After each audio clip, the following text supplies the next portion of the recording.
Speaker, I am pleased to be able to stand and join in this debate on Bill 119, the Protecting Ontario Streets and Communities Act.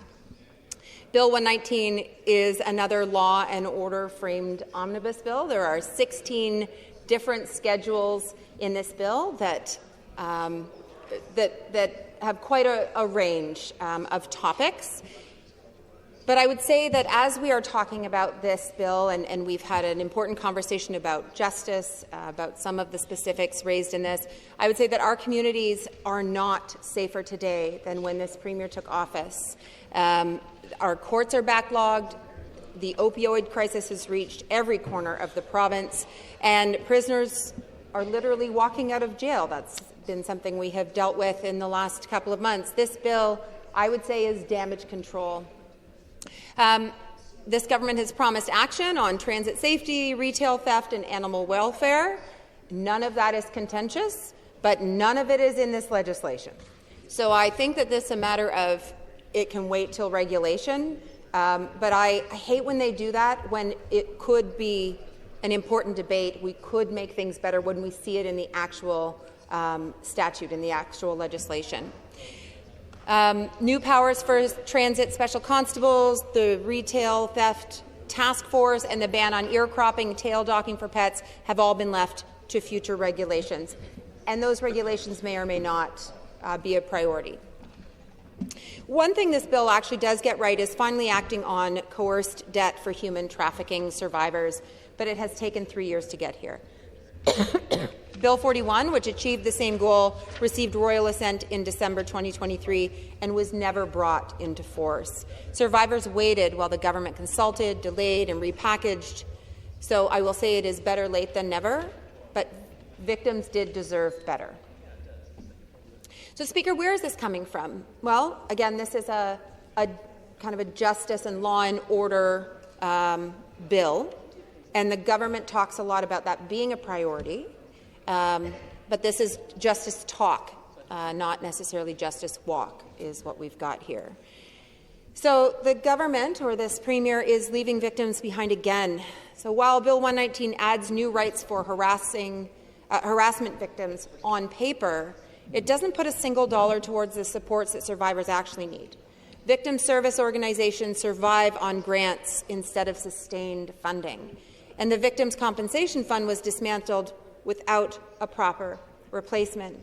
Speaker, one of the things I want to tell you is we've recently heard from the John Howard Society, and an important part of any piece of legislation is that we listen to those affected, but also we should be listening to the experts. So if the government is bringing forward an omnibus bill to keep, Ontario streets and communities safe, or whatever this is called, I would have hoped that they would have talked to a number of different agencies and experts to find out what they wanted. So we've all heard from the John Howard Society, and they have brought to the MPPs in this House their attention that referrals to the Direct Accountability Program, DAP, Direct Accountability Program, that is funded by the Ministry of the Attorney General, that referrals to DAP have more than doubled in the past few months due to increased Crown reliance on diversion. So they have written, Speaker, and I'll share part of their letter, referrals to the Direct Accountability Program have more than doubled in the past few months due to increased Crown reliance on diversion. Current funding is not keeping pace with demand, creating immediate capacity pressures. Our program supervisor at MEG states that there is currently not funding to address this issue. The Direct Accountability Program is being used more frequently to keep low-risk cases out of court, support faster resolutions and fewer court dates to resolution, allow Crown attorneys to focus on more serious matters. And they have said without additional capacity, these cases will return to the court system, increasing delays and associated costs. So this is a program that is important, that is effective, that is necessary, and they're saying this government is underfunding it.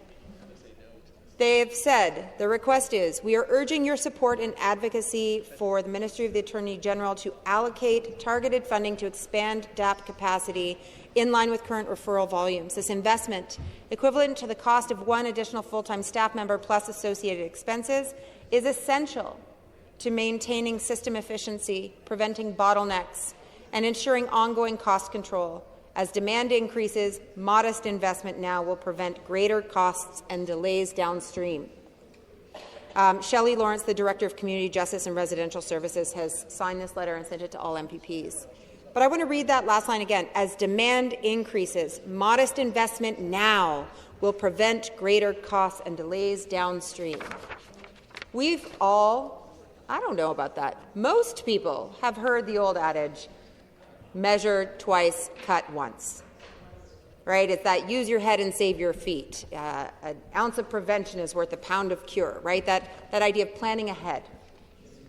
And this is a government that cuts first and measures never, right? And so, again, I'm highlighting an important voice in the community that says this is what's needed to help support broadly the justice system, but it's not in this bill.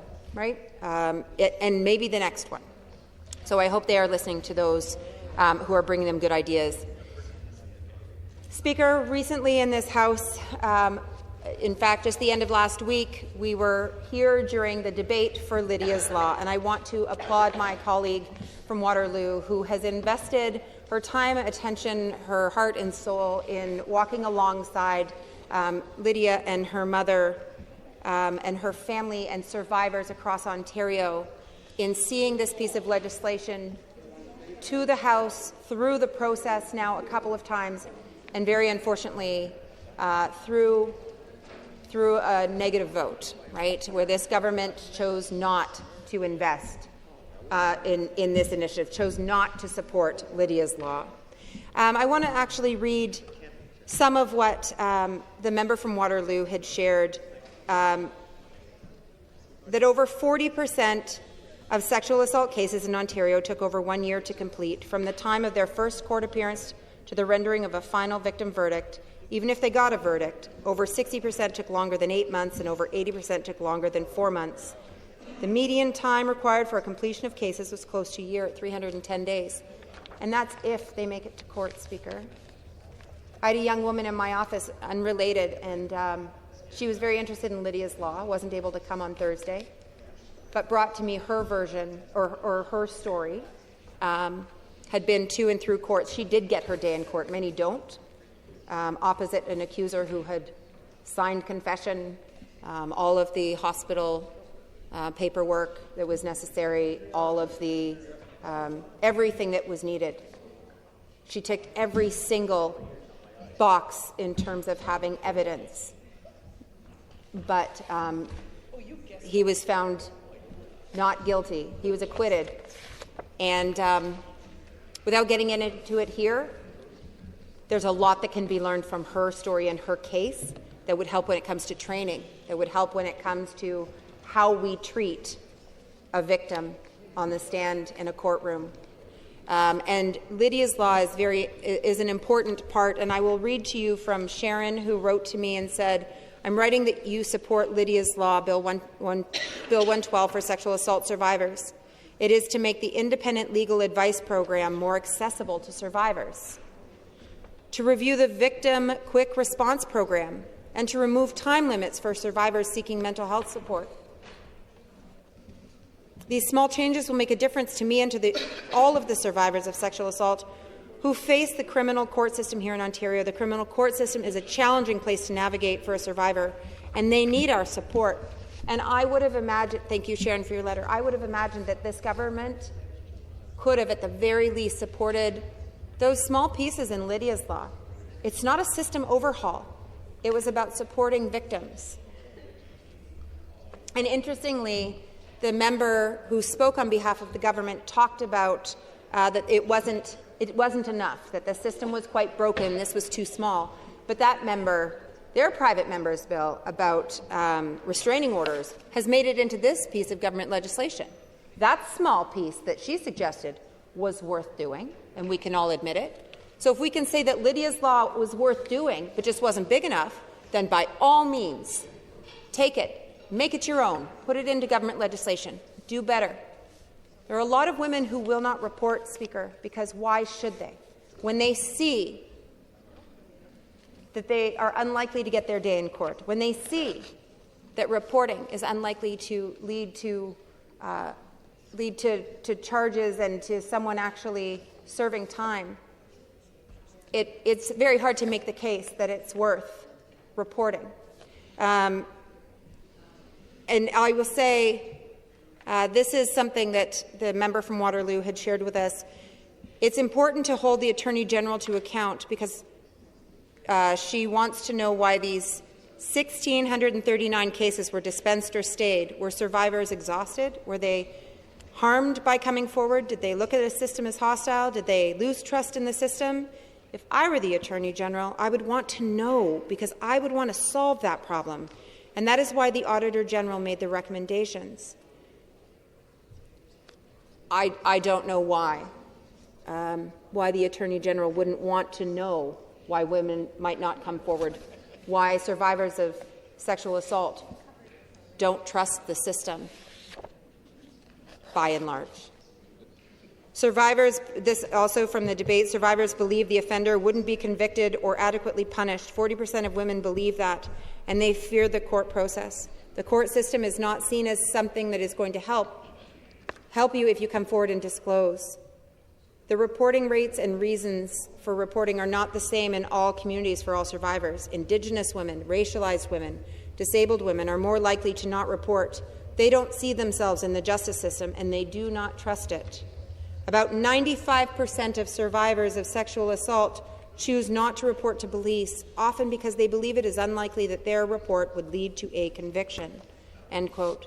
And Lydia's law was a small piece that would support survivors of sexual assault, and this government was not interested in moving it forward. Twice they have not been interested in moving it forward. Speaker, while I have the time, I will also add that since this bill is about safety, about safer communities, I want to take the opportunity to highlight that while Marit Stiles was the leader of the official opposition was in town in Oshawa, we had the occasion, we got the invitation to meet with some education workers, from educational assistants and custodial staff, but folks at CUPE 218, and they were quite eager to tell us about the challenges in the schools that they face in terms of safety, lack of support, lack of resources, the realities of what that workload and constant stress and chaos, what that actually feels like in their workplace. I know that they are revving up for what could be strike action, and I really hope that this government takes a good look at what it would mean to invest properly in our schools, to ensure appropriate staffing levels, to ensure PPE that fits, to ensure that students have what it is that they need to be successful in schools. Speaker, I used to be a teacher, and I remember I taught so long ago that an EA stood for educational assistant, and they got to educationally assist. And now EAs are not able to assist with the education needs. Many of them are dealing with children who are running that might be flight risks. They're dealing with safety and behavior. And while that is very valuable work, it is really challenging to have such diminished capacity in the system so that students who need someone to sit with them and help them, who need that extra support, those students no longer have that. That does not exist. At least not in the schools in South Oshawa or in many of our areas that are challenged.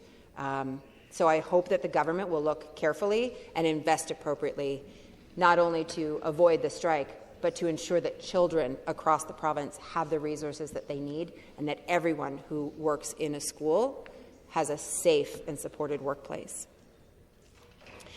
Speaker, I'm going to take a minute and add that while we're talking about safer streets, as we're looking at this bill, we've seen the government lean into penalties and fines, but not always and not everywhere. Case in point, I have a private member's bill that is the Fairness for Road Users Act, Bill 47. It's currently on the order paper. We've debated it in this House when it was Bill 15. I'd brought it forward before when it was Bill 62, before when it was 122. And it's an important piece of legislation, but it's pretty small. It's totally doable. It would have fit so nicely as Schedule 17 in this bill. And I would have voted against it, but still applauded them doing it. Well, maybe. I don't know if I'm voting against this bill, actually, Speaker. We'll save that. But I think it's important. I want to remind the government that Bill 47 is the Fairness for Road Users Act, and it would increase penalties if someone on the road breaks a driving law and hurts or kills someone. And that bill would give the court options during sentencing so that families might no longer suffer insult after suffering injury. So if someone makes a turn not in safety or an improper left-hand turn, they're obviously not setting out to kill someone. But if they do, or catastrophic injury, it's a $500 fine maximum. So what we've heard from the courts, what we've heard from judges, is that they wish that they could reach for either a stiffer penalty or a different framework that would allow them to lose their license or have a license suspension, or just different tools for the judge at sentencing instead of just a flat $500 fine, which is a slap on the wrist and an insult to families. I want to thank Jerry Rhodes, who is relentless. He's a fantastic advocate and voice. Lives in Goulet River, actually.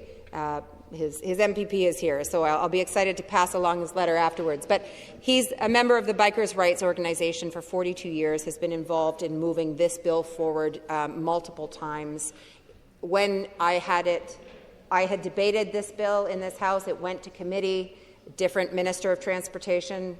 It advanced through committee, and we had to do some fine-tuning. And unfortunately, there has not been interest from this current Premier and government to move it forward. And I would encourage them to take another look, to put it into one of their omnibus bills. Maybe I'll even get to vote against my own piece of legislation, but that's not the point. The point is that we make this province safer, we make this province better, and we listen to folks out in the community like Jerry Rhodes, who have been calling for years to ensure that all people on our roadways are safe, and if terrible things happen, that they do have access to justice. Speaker, the Ontario NDP knows that real community safety means actively funding the system. So we will, when it's our turn to govern, push to clear court backlogs, properly resource bail supervision, and restore meaningful compensation for victims of crime. Safe communities are built by investing in justice, mental health, and the social supports that stop harm before it happens. I believe in a better Ontario, and I wish that we could all work towards that, because we do all indeed deserve safer communities. Thank you, Speaker. Questions? I recognize the member from Wellington, Halton Hills. Thank you, Speaker, and thank you for the member from Oshawa for her comments this afternoon on Bill 119. One of the parts of the bill she didn't talk about, and I know her riding is kind of on the outskirts of the GTA, but it's more of an urban riding. But a big issue is the illegal truck parking lots in my riding, illegal land use. And there's a proposal in this bill to change the Planning Act to give municipalities administrative monetary penalty system powers to deal with these illegal land uses. And so I want to ask the member what her thoughts were on Schedule 7 of the bill. The member for Oshawa. Before I delve into answering that, Oshawa is not the outskirts of the GTA. I would like to hereby announce that Toronto is part of the greater Oshawa area, and I hope that catches on. So, however, I take his point. Speaker, what I will say is that the illegal truck parking has been an issue. Psst, I'm answering you.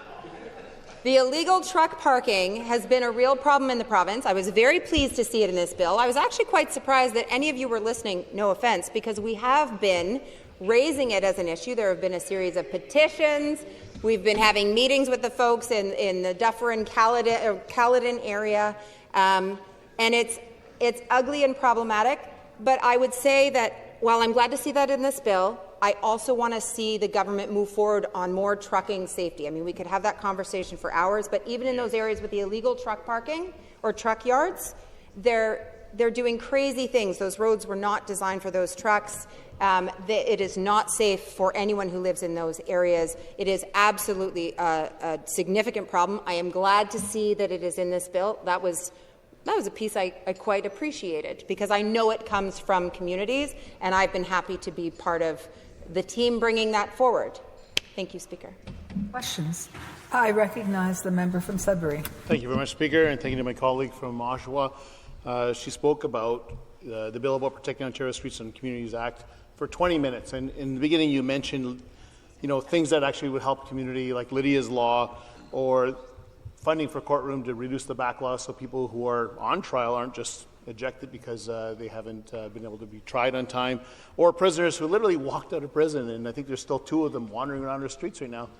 But in your last response, you mentioned about truck driver training briefly. And I want to say, in Northern Ontario, our streets are highways. And we know there's a problem in Northern Ontario, across Ontario, where people being trained on AZ transport trucks are able to drive even though they can't go in reverse. They're able to drive even though they don't know how to unlock the brakes. That there's proper training that should be happening that isn't happening, that the government has been aware of for a very long time and aren't enforcing. How is it that doesn't make it into a bill like this? That I know my colleague from Mushkegowon, James Bay, has brought this up several times in private members' bills. How is it a good idea, as an adopted by the Conservative government, to say, let's stop this bad training so that we're saving lives in Northern Ontario on their streets? The member for Oshawa. Okay, there was a lot in that question. But what I'm going to say is, if I, as an opposition member, know how bad the problem is, or know many aspects of how bad the problem is with trucking on our trucks on our roads, the lack of training, the lack of enforcement for bad actors. We've got a fantastic training school in Oshawa. Like, it's got a great reputation, but it's not nearly as cheap as some of the bad actors, right? So the need to crack down, the need to enforce, that need is not being met by this government. So if I have known about it for a long time, you better believe the Ministry of Transportation folks have known about it. And so anything we see now in legislation is not enough. I mean, we had a heck of a report from the Auditor General, but we've had heck of reports from a lot of the NDP colleagues on the side, not only the northern members. It's a complicated problem, but it can be distilled down to it can be fixed if this government decided to tackle it, enforce it, and actually invest in it to keep our roads safe. So it should be a priority of this government. I would challenge them to prove it. Questions? I recognize the member for Perth Wellington. No, the member from Oshawa doesn't want me to ask a question this afternoon, colleagues. I thank the member for her remarks this afternoon on a very important piece of legislation, Speaker. And I know she didn't want to say, the member opposite, did not want to say whether they're supporting it or not, but they will have to decide. My suspicion is relatively soon if they're going to vote yea or nay to this government bill. Will the member from Oshawa be voting to protect Oshawa and the greater Oshawa area of Ontario when the time comes, Speaker? Yes or no? Thank you, Speaker. The member for Oshawa. Well, I appreciate the opportunity to shed some light on my earlier comments, and I will encourage the member to wait with bated breath until such time as I stand and cast my vote in this place, which might be tomorrow, or perhaps the last day of this session, which could be tomorrow, or could be Wednesday, or could be Thursday. I will answer that question properly if that member will answer what day we rise. Thanks. Questions? I recognize the member from London North Centre. Thank you very much, Speaker, and thank you to my friend, the member from Oshawa, for her comments today about Bill 119. I particularly was interested in her comments about Lydia's Law. I was honored to co-sponsor Bill 112, responding to the 1,639 cases of sexual assault that were stayed or unfortunately did not, they timed out in Ontario's courts. My question to the member, what does it say about the Conservative government that they voted against Lydia's Law and at the same time have these empty, vacuous commercials about how Ontario is being tough on crime when ostensibly they have potentially released 1,639 sexual predators into the community without ever having them face justice? Response, I recognize the member for Oshawa. I appreciate the question, and before I answer it, I will say that I wish that I had brought the letter that I received from a father who wrote to me about the commercials and was very angry about them. And even when it was the Liberals doing all of their happy, shiny ads, I don't remember getting like hate mail about it. So Ontarians are not impressed with the amount of with the money being spent on these ads because they don't feel safer. They are not reality. Much like the preamble of this bill that says that they are protecting Ontario communities by supporting an efficient and effective justice system. The member was here, and I appreciated his voice in debate on Thursday for Lydia's Law. But this government should not be okay with having courtrooms in the province of Ontario that are shutting down because there isn't enough money for courtroom security or Crown attorneys or technical support. Because when the system fails at that level, we fail Ontarians. And that's what's happening right now, on their watch, with their knowledge. So I would say, shame on this government for allowing that to be what is normal in the province of Ontario. Questions? I recognize the member for Bruce Grey Owen Sound. Thank you, Speaker, and I'd like to ask the question about private security sector. This sector plays an important role in safeguarding retail environments as well as protecting places of worship and critical infrastructure. However, as this industry has evolved, it is essential that legislation keeps pace to ensure consistent standards, proper oversight, and modern training requirements. Proposed updates in Bill 119 would strengthen accountability while exploring new guard tiers that better align skills with risk environments, ultimately enhancing safety for both workers and the public. Can the member opposite explain why they would not support modernizing this framework to improve standards and better protect Ontarians in these settings? The member for Oshawa. No, I can't really explain why I would be against that. But it's a largely technical amendment in the Act. The member, is presuming that I'm against it. I have said no such thing. But I'm excited to hear a government member talk about wanting safer workplaces, wanting workers to be safer, wanting the public to be safer. We have thoughts on that. In fact, I just raised the comments of workers in schools who don't have what they need to have their workplaces be safe. And so I'm hoping in the spirit of that, they will make everyone safe. Thanks.